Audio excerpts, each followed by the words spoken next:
حضرت عمر تھے تو ایک دفعہ انہوں نے سورہ طٰہٰ پڑھے تھے تو عذاب کے بارے میں آ گیا نا تو پورا دن بیمار رہے. حضرت عمر بن عبدالعزیز کے بارے میں آتا ہے کہ ایک آیت جب انہوں نے پڑھی کہ جیسے گھنی میں وہ زنجیروں سے ڈالا جائے گا، باندھا جائے گا، پھر ڈالا جائے گا، تو انہیں بہت روتے تھے اس بات پہ، حالانکہ دیکھیں وہ اتنے نیک لوگ تھے. تو یہی والا مسئلہ ہے نا کہ اللہ تعالیٰ نے یہ بتایا کہ اس انسان کا یہ ہے کہ جو قرآن کا سنتے ہیں تو ان کے رونگٹے کھڑے ہو جاتے ہیں کہ ہم ان چیزوں سے بچیں، اپنے آپ کو اس چیزوں سے بچاتے ہیں. پھر ان کے بدن اور دل نرم ہو کر اللہ کی یاد کی طرف متوجہ ہو جاتے ہیں، یعنی کہ جب پھر وہ اچھی بات سنتے ہیں، یہ ہدایت کی بات سنتے ہیں، تو پھر ان کے جیسے جنت کی بات سنتے ہیں تو پھر ان کے دل نرم ہو جاتے ہیں کہ اللہ تعالیٰ پھر ہمیں معاف کر دینے والا ہے. یہ سنتے ہیں کہ اللہ تعالیٰ گناہ معاف بھی کر دیتا ہے، اور یہ ہدایت کی باتیں سنتے ہیں اس طرح آپ اللہ کے احکامات کے مطابق چلیں تو اللہ تعالیٰ سیدھے راستے دکھاتا ہے. تو پھر ان کا دل جو ہے نرم پڑ جاتا ہے اور اللہ کی یاد کی طرف متوجہ ہو جاتے ہیں تاکہ ہم زیادہ سے زیادہ ہدایت لے لیں. اور یہی اللہ کی ہدایت ہے جو وہ جس کو چاہتا ہے دیتا ہے، اور یہی اللہ تعالیٰ کی ہدایت ہے کہ وہ جب سنتے ہیں تو اس سے اثر لیتے ہیں اور خوف بھی کھاتے ہیں، اثر بھی لیتے ہیں، اور جب جنت کی بشارت ہوتی ہے تو اس پہ اور زیادہ کوشش کرتے ہیں کہ زیادہ سے زیادہ نیکیاں کریں کہ جنت کی طرف جائیں. اور یہی ہدایت ہے، وہ اس سے جس کو چاہتا ہے ہدایت دیتا ہے، اور جس کو اللہ گمراہ کرے اس کو کوئی ہدایت دینے والا نہیں. یہ ایسا اس کا یہ مطلب نہیں ہے کہ اللہ تعالیٰ نے ہدایت ہی نہیں دی اس لیے ہم ہدایت پہ نہیں. اگر آپ کوشش کریں گے تو اللہ تعالیٰ ہدایت ضرور دیتا ہے. یہ نہیں کہ آپ قرآن سنتے ہیں اور عمل ہی کرنا نہیں چاہتے، کچھ کرنا ہی نہیں چاہتے اور بس کہتے ہیں اللہ رحمان و رحیم ہے اور ہمیں کچھ کرنے کی ضرورت نہیں ہے. نہیں، اللہ تعالیٰ نے قرآن بھیجا ہے تاکہ آپ ایفرٹ کریں. نبیوں کو بھی پھر کیا کرنے کی ضرورت تھی، وہ بھی تو کتنے ایفرٹ کر رہے تھے. تو اس لیے اللہ تعالیٰ کہتے ہیں جو پھر اور جیسے جو اس کی قرآن سنتے ہیں اور پھر توکل اللہ کرتے ہیں نا، ان کا ایمان بڑھتا ہے اور پھر عمل زیادہ سے زیادہ کرنے کی طرح ہوتا ہے. اس طرح نہیں ہو جاتے جیسے یہودیوں کا ہے کہ جیسے کتاب انہوں نے تو اپنی جیسے ایسے کہ گدے کے اوپر بوجھ ڈالا ہوا، جیسے کتاب اس طرح وہ تھے جیسے گدے کے اوپر اپنے کتاب کا بوجھ ڈال دیا، یعنی آپ کوئی پڑھی نہیں، کچھ عمل ہی نہیں کیا. تو قرآن کا یہ معاملہ نہیں ہے. ہاں، انسان کا یہ معاملہ نہیں ہے کہ وہ گدھوں کی طرح ایکٹ کرے کہ بالکل عمل ہی نہ کرے. تو اگر آپ عمل کریں گے تو وہی ہدایت یافتہ ہوگا اور وہی سیدھے راستے پہ ہوگا. اور اللہ تعالیٰ نے ان کی کوالٹیز یہی بتا دی. یہ جو چیزیں ہیں کہ وہ یہ کتاب اللہ تعالیٰ نے دے دی جس کی کہانی بار بار ریمائنڈر بھی لوگوں کو دیا، اور جو سنتے ہیں وہ ڈرتے ہیں، ان کے رونگٹے بھی کھڑے ہو جاتے ہیں، اور پھر جب اپنی نرم بھی ہو جاتے ہیں جب وہ اللہ تعالیٰ سے خوشخبری سنتے ہیں اور ہدایت پہ ہوتے ہیں. یہ لوگ ہدایت پہ ہوتے ہیں اور زیادہ سے زیادہ محنت کرتے ہیں. آیت نمبر 24 پہ چلیں. بھلا جو شخص قیامت کے دن اپنے منہ سے برے عذاب کو روکتا ہے. دیکھیں اس وقت جب دوزخ کا ہمیں بتایا گیا نا کہ چینڈ ہوں گے سارے، تو لوگ ایون منہ کو ہی بچاتے ہیں نا، تو لوگ اپنے منہ سے ہی عذاب کو، آگ کو روک رہے ہوں گے. سوچیں چہرے سے ہی. اب اللہ تعالیٰ کیونکہ کمپیریزن اس میں بہت زیادہ ہے تو اللہ تعالیٰ بتا رہے ہیں آیت نمبر 24 پہ، بھلا جو شخص قیامت کے دن اپنے منہ سے برے عذاب کو روکتا ہے کیا وہ ویسا ہو سکتا ہے جو چین میں ہو؟ اور ظالموں سے کہا جائے گا کہ جو کچھ تم کرتے رہے تھے اس کو مزے چکھو. تو کیا وہ ویسا ہو سکتا ہے جو چین میں ہو، یعنی کہ جو جنت میں ہو مزے کر رہا ہو، وہ ویسا ہو سکتا ہے؟ تو ظالموں سے یعنی جو جنہوں نے جھٹلایا، انہوں نے اللہ تعالیٰ کہہ رہے ہیں ذوقوا ما کنتم تکسبون، یعنی ظالموں نے جو کچھ کمائی کی اب اس کے ذمہ دار وہ خود ہیں کہ انہوں نے آگے کچھ بھیجا نہیں تو وہ اب اس کے مزہ چکیں. 25 پہ چلیں.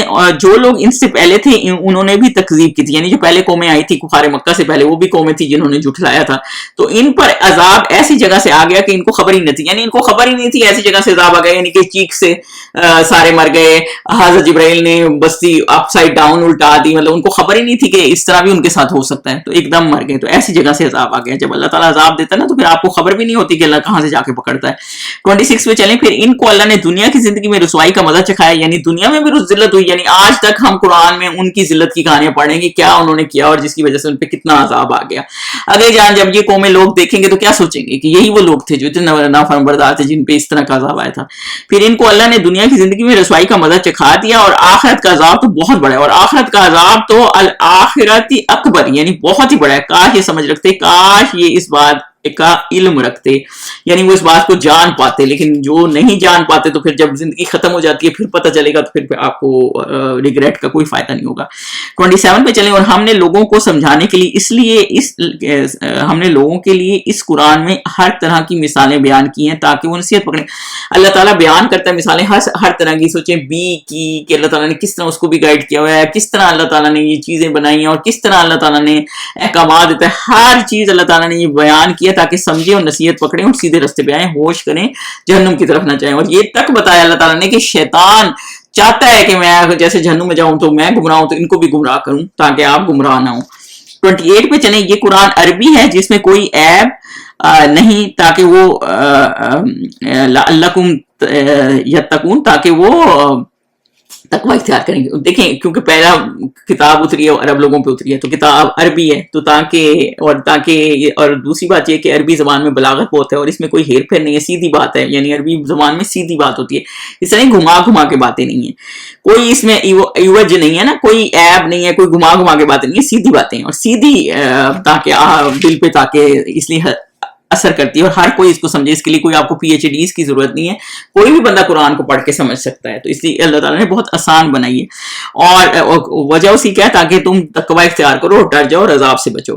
ایک اور مثال اللہ تعالیٰ دے رہے ہیں شرک کرنے والے کی اور مسلمان کی. جیسے جو مومن ہوتا ہے اور جو شرک کرتا ہے اس کی مثال ہے. اللہ ایک مثال بیان کرتا ہے کہ آیت نمبر 29 میں کہ ایک شخص ہے جس میں کئی آدمی شریک ہیں، بدخور ایک آدمی خاص ایک شخص کا غلام ہے، بھلا دونوں کی حالت برابر ہے. یعنی اللہ تعالیٰ اس میں یہ بتا رہے ہیں کہ ایک بندہ جس کے 3-4 مالک ہیں، ایک غلام آپ اس طرح کر لیں جس کے 3-4 مالک ہیں، تو وہ اس کے کتنے لوگوں کو خوش کرنا ہے، اس نے اس کو بھی خوش کرنا ہے، اس کو بھی خوش کرنا ہے. ایک ناراض ہے، دوسری ناراض ہے، یعنی زیادہ خدا ہوں تو جیسے انہوں نے زیادہ بت خدا بنائے ہوئے.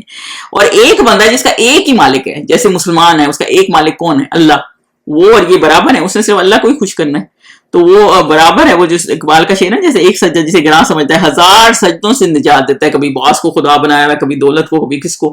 تو اللہ تعالیٰ 1000 چیزوں سے بچا دیتا ہے آپ کو، ایک آپ اللہ کی عبادت کریں. تو اللہ تعالیٰ کہہ رہے ہیں وہ کیا برابر ہے؟ بلہ دونوں کی حالت برابر ہے. الحمدللہ. الحمدللہ مطلب یہ ہے کہ اللہ تعالیٰ کہہ رہے ہیں کہ شکر ہے کہ یہ بات تمہیں سمجھ آ گئی کہ دونوں برابر نہیں ہے، اس کا شکر ادا کرو.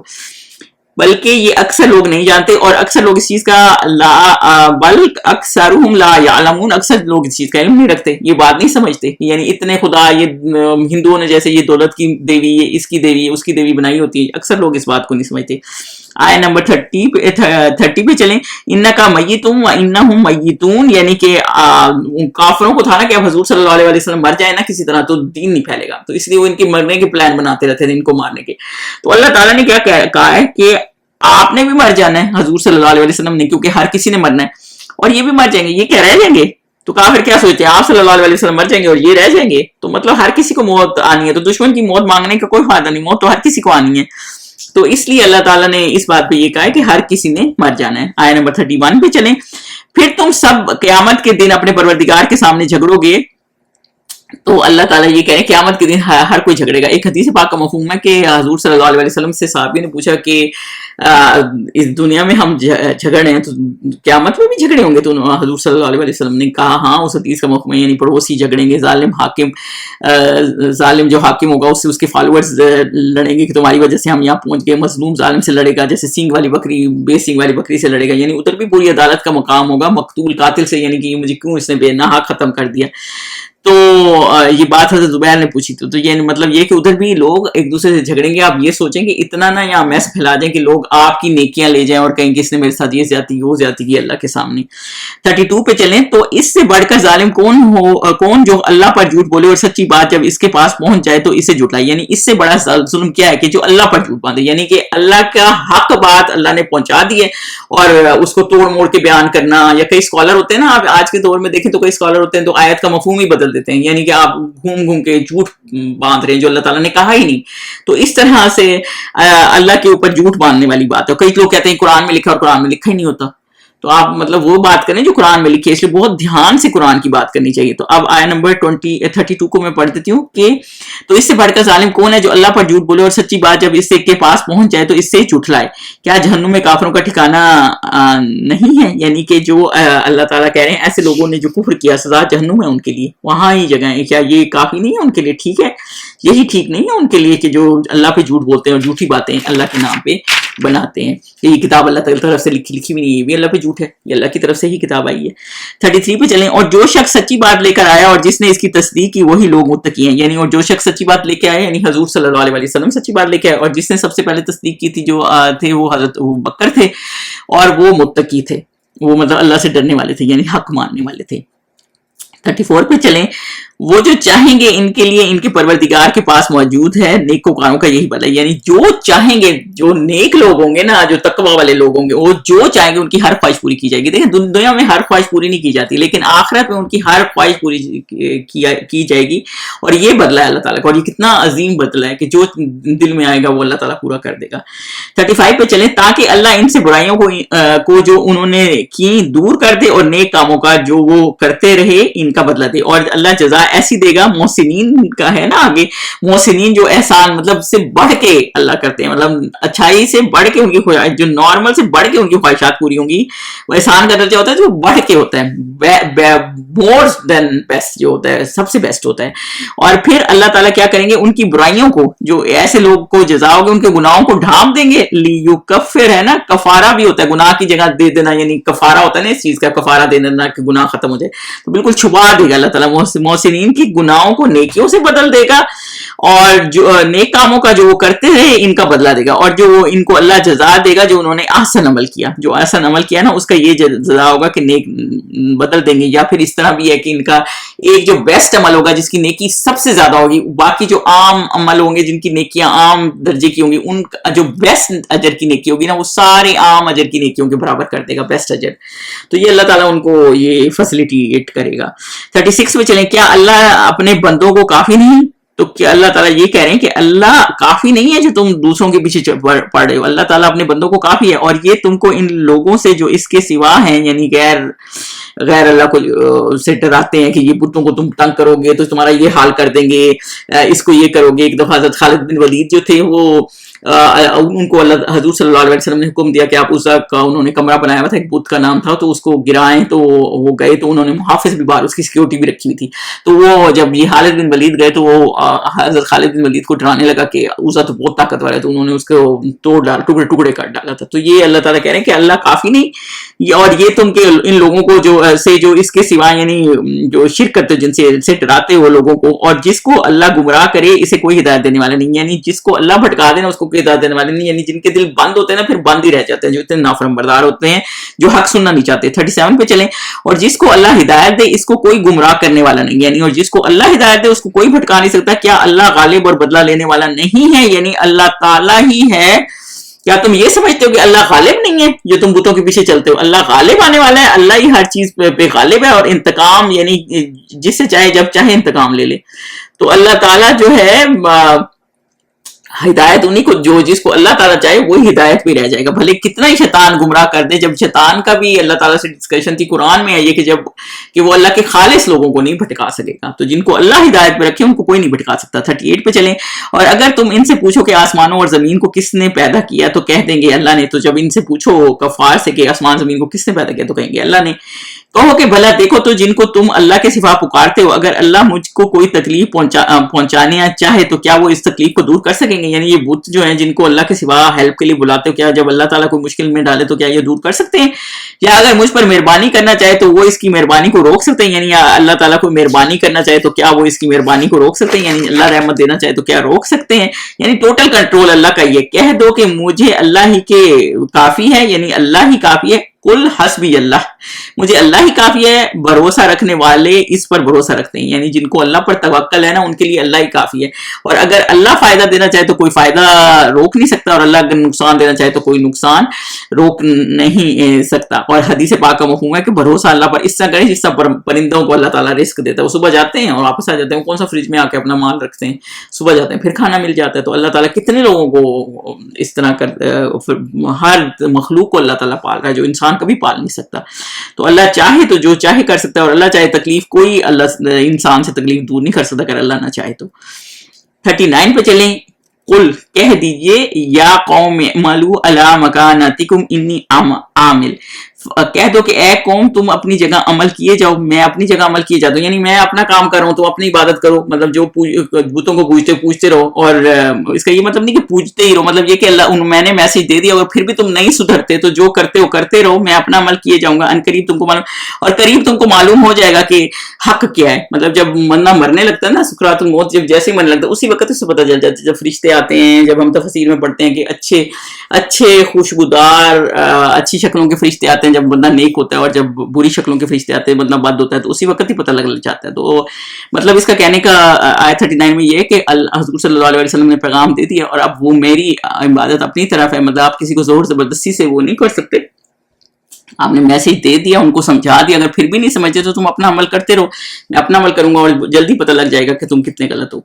40 پہ چلیں کہ کس پر عذاب آتا ہے جو اسے رسوا کرے گا اور کس پر ہمیشہ کا عذاب نازل ہوتا ہے. تو اور کس کے پاس رسوا کرنے والا عذاب آتا ہے تو اللہ ہی جانتا ہے کہ کس کے پاس پھر رسوا کرنے والا عذاب آتا ہے. یعنی اس کے بعد بدر ہوئی تھی تو اور بدر میں کیسے یہ لوگ تتر بتر ہو گئے تھے اور کافروں کا برا حال ہو گیا. اور کون ہے جس پر جہنم آتی ہے جو کہ قائم رہنے والی ہے, جو ہے نا عذاب مقیم یعنی قائم رہنے والا عذاب آتا ہے. یہ کس پر رسوا کرنے والا بھی عذاب آتا ہے کیونکہ بدر میں یہ لوگ بہت کہہ رہے تھے نا کہ جو حق پہ ہے تو پھر کس پر رسوا کرنے والا عذاب ہے, یعنی ان پر آ گیا تھا. اور جو کس پر ہمیشہ قائم رہنے والا, یعنی پھر یہ جب کافر مریں گے دنیا میں بھی ذلیل ہو رہے تھے اور پھر آخرت میں بھی ذلیل ہوں گے. آیت نمبر 41 پہ چلتے ہیں. ہم نے تم پر کتاب لوگوں کی ہدایت کے لیے سچائی کے ساتھ نازل کی, یعنی کتاب نازل کی اللہ تعالیٰ نے انسان کے فائدے کے لیے حق کے ساتھ, یعنی کہ بالحق ہے نا, تاکہ اس سے حق کے ساتھ نازل کی یعنی اس میں سچائی ہے تاکہ لوگ اس سے فائدہ اٹھائیں. تو جو شخص ہدایت پاتا ہے تو اپنے بھلے کے لیے, اور جو گمراہ ہوتا ہے گمراہی سے تو اپنا ہی نقصان کرتا ہے. یعنی اگر جو ہدایت پہ نہیں ہے, سیدھے راستے پہ نہیں ہے, اللہ کے احکامات پہ عمل نہیں کرتا تو اپنا ہی نقصان کرتا ہے. جو اللہ کے احکامات پہ عمل کرتا ہے, حق پہ چلتا ہے اور سچائی کا راستہ اپناتا ہے تو اس کا اپنا ہی فائدہ ہے. اور حضور صلی اللہ علیہ وسلم سے کہا جا رہا ہے تم ان کے ذمہ دار نہیں, یعنی وہ آپ کے ذمہ دار نہیں ہے کہ آپ کے اوپر کوئی وکیل نہیں ہے. وما انت علیہم بوکیل, یعنی کوئی وکیل نہیں ہے کہ آپ کے وہ کوئی جواب دے نہیں ہے. پھر اپنے لیے کوئی خود ہی تباہی چاہے تو یہ حضور صلی اللہ علیہ وسلم کی ذمہ داری نہیں ہے کہ وہ ان کو اس چیز سے, ان کا ذمہ داری یہ ضرور تھی کہ ان کو بچا رہے تھے. جیسے ایک حدیث پاک کا مفہوم ہے نا کہ آگ میں جیسے گر رہے ہیں لوگ اور وہ پکڑ پکڑ کے بچا رہے ہیں, تو وہ بچا رہے تھے, میسج دے رہے تھے, پھر بھی یہ نہیں مانتے تو یہ آگے حضور صلی اللہ علیہ وسلم کی ذمہ داری نہیں ہے, پھر اللہ تعالیٰ ان کو دیکھ لے گا. سبحانک اللہم و بحمدک اشہد ان لا الہ الا انت استغفرک و اتوب الیک.